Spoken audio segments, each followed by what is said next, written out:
Hi friends, welcome back to the channel. Kara Corey here, a registered dietitian, and today we are going to be doing a little debunking. I am going to go through for you 3 major food myths, or nutrition myths, if you will, and discuss why they are not in fact true.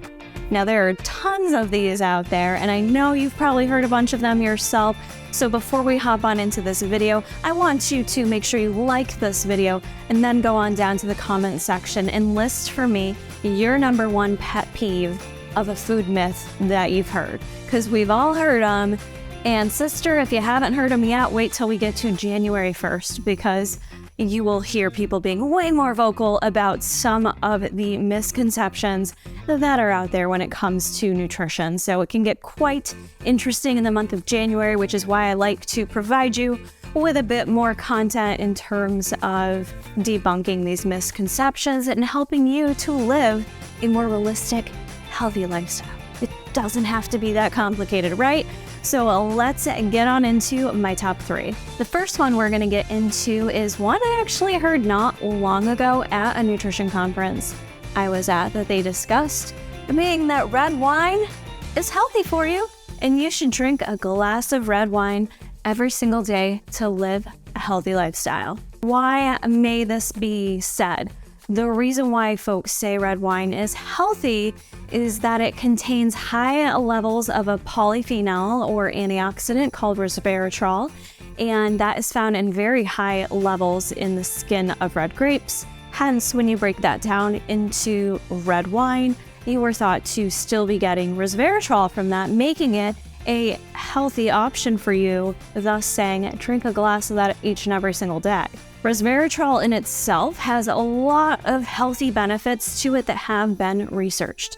Number 1, it is found to be heart protective, so it is protective for you in terms of prevention of heart disease. Its means of doing so are from a decrease in overall inflammation in your body. It can help reduce that LDL cholesterol, which is the bad cholesterol, if you will, if we want to think about things good and bad, which I try not to do in terms of nutrition, but we can when it comes to cholesterol. We want the LDL cholesterol low. That is the stuff that can cause us heart disease and heart issues by blocking up our arteries. So adding in that resveratrol can help with reducing that and also reducing any clots, anything that could risk us in having any kind of heart attacks or heart complications. Resveratrol is also thought to help decrease cancer risk. Specifically, resveratrol can actually help limit the spread of cancer cells and actually start killing them.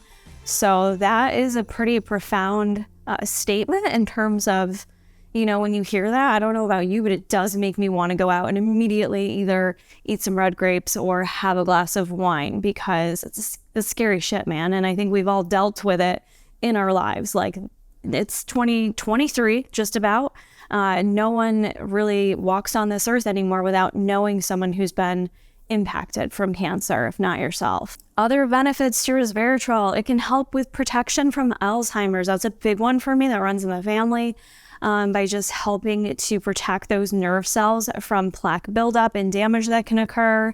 Diabetes, so resveratrol also helps with that insulin resistance that we want to avoid. Specifically with insulin resistance too, it's not something that just because you're not overweight, you don't have to think about it. The older we get, we are all more prone to insulin resistance as we age. So in terms of being insulin resistant, that is the hormone we need to help manage our blood sugar levels and therefore not get diabetes. So it is something we all have to think about, whether it's genetic in our family or not.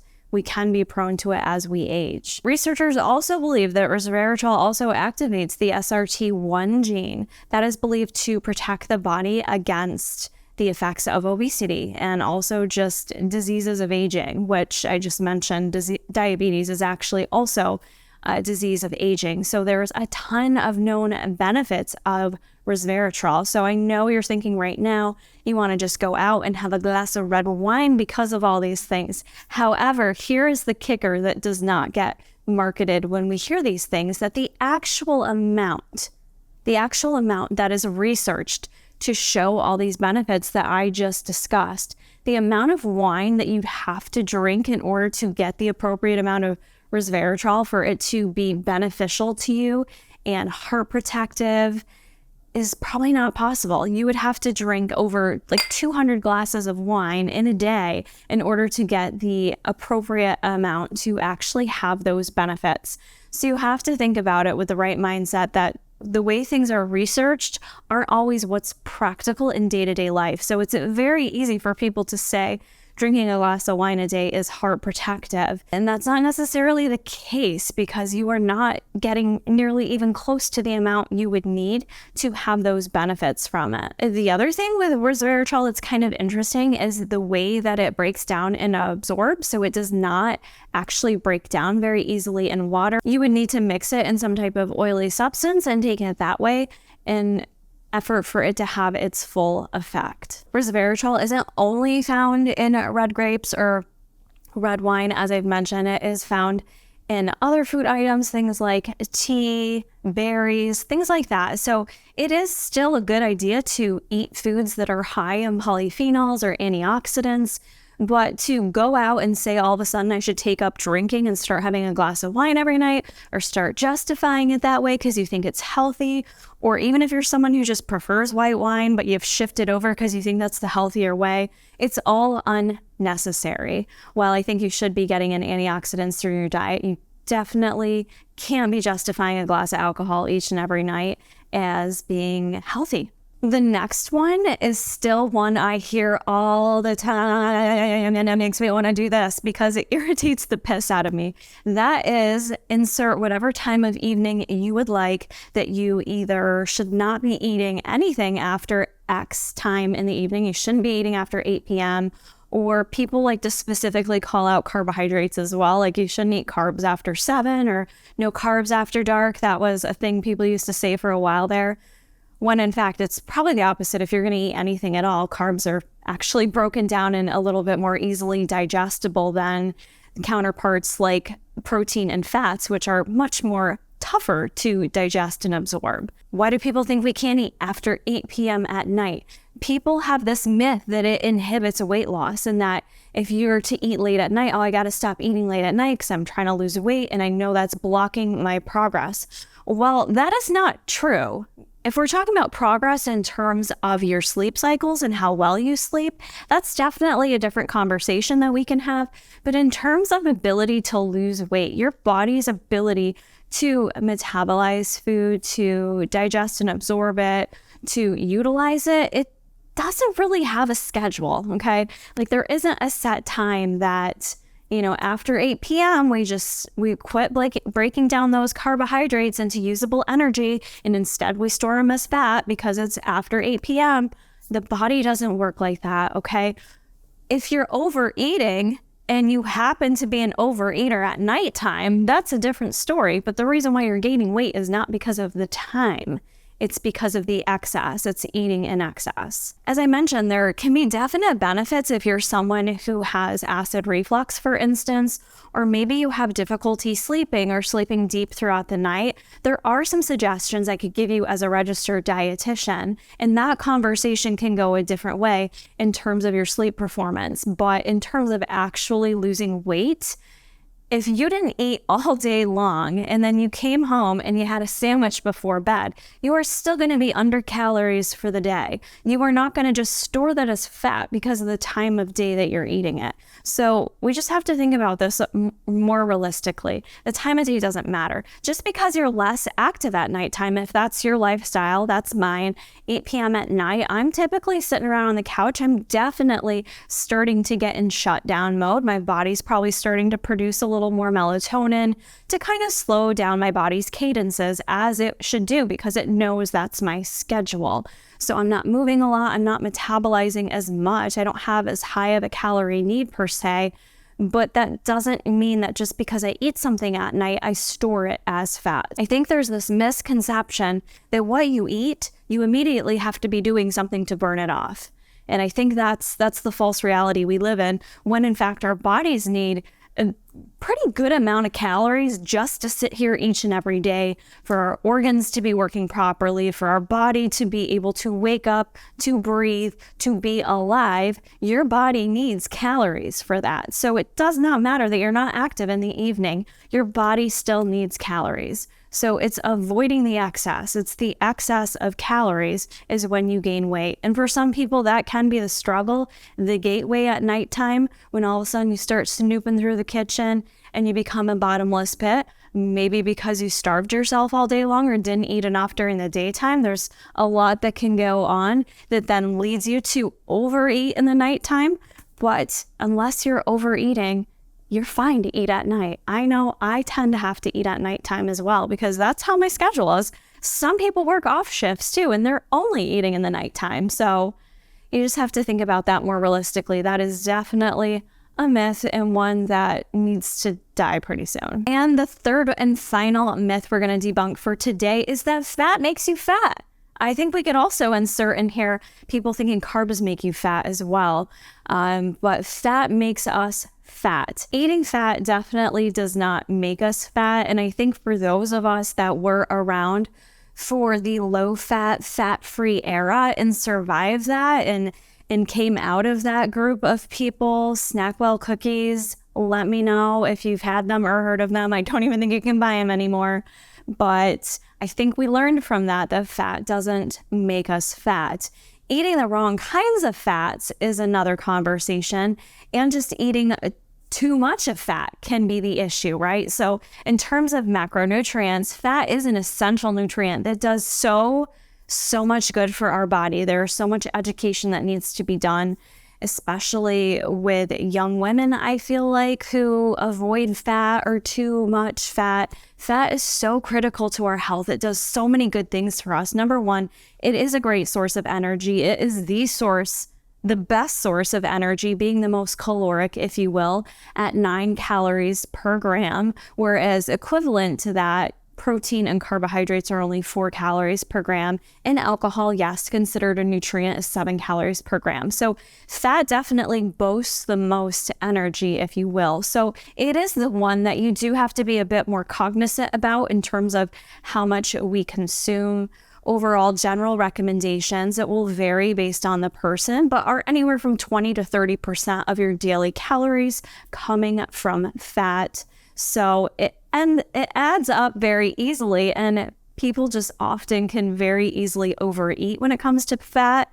And people also tend to underestimate how much they're actually eating. So that sometimes ends up being the issue there. As I mentioned, certain types of fat could be what's causing the issue. So eating the unhealthy versions of fat, having more saturated fats in your diet, or trans fat could be the issue. So during the low fat, remove fat era that we thought all fat needs to come out of your diet because it causes heart disease, we learned that when people even take out all the healthy fat, we're not protecting ourselves from heart disease. So we need those heart healthy fats. We need the polyunsaturated fats, the monounsaturated fats coming into our diet.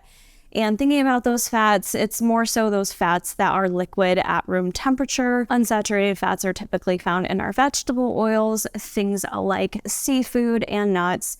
And those are the heart healthy fats that actually help reduce our risk and protect us from heart disease. The other thing we have to think about too, beyond fat making us fat, like I said, the types of fat, eating the more heart healthy forms of fat. Omega-3 fatty acids are widely studied right now. You cannot just manufacture fatty acids in our body. You need them coming in through the diet.